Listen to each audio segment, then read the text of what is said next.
है मसीह का प्यारा वचन, ये है वचन प्यारा। परमेश्वर के धन्य नाम की महिमा हो।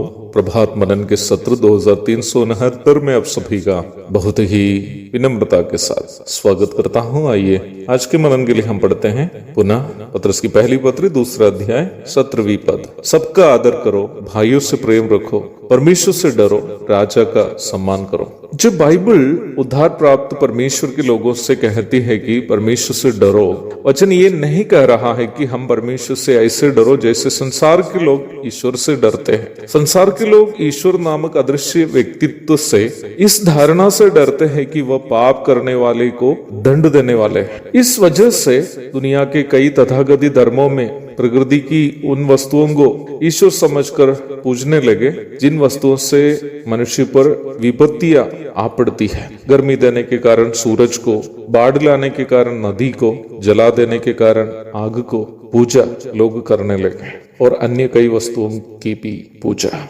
इस धारणा से ही लोग करने लगे। आप धर्मों के ऊपर एक सार्वजनिक अध्ययन करें तो यह बात अवश्य समझ पाएंगे कि ईश्वर से दंड मिलने का भय ही ज्यादातर लोगों को ईश्वर का भय मानने के लिए प्रेरित करता है। पर सच्चा जीवित परमेश्वर की पहचान नहीं करने के वजह से ही लोग इस प्रकार परमेश्वर से डरते हैं, अथवा परमेश्वर के साथ एक व्यक्ति का संबंध नहीं होने के कारण ही लोग परमेश्वर से इस प्रकार डरते हैं। परंतु हम जो उद्धार पाए हैं, हम परमेश्वर की संतान हैं। यूहन्ना 1:12। हम अनजाने में परमेश्वर से डरने वाले नहीं हैं, ना ही परमेश्वर हमें दंड देने का भय से हम परमेश्वर से डरते हैं। हम विश्वासियों को परमेश्वर से हमारा डर इस प्रकार होना चाहिए कि जैसे एक संतान को अपने पिताजी से होता है। पिताजी से हमारा भय ऐसा भय नहीं है जैसे कोई पुलिस प्रशासन से हमें होता है। पिताजी से हमारा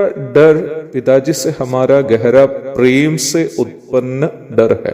अंग्रेजी में इसे रेवरेंस कहते हैं। हम जिससे प्रेम करते हैं उससे हमारा संबंध टूट जाने का डर भी इस डर है जिसकी चर्चा हम कर रहे हैं। यह बात सच है कि परमेश्वर पापियों को अवश्य दंड देता है, पर अपने बच्चों का परमेश्वर दंड नहीं बल्कि ताड़ना देता है ताकि हम सुधर जाए, गलती को दोहराए नहीं। इब्रानी 12:6 से लेकर के पढ़ लीजिएगा।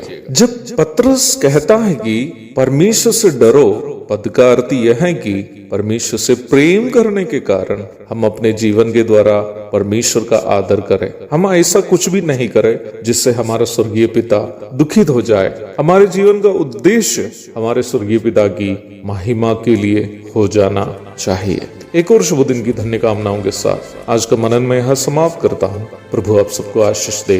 आमीन।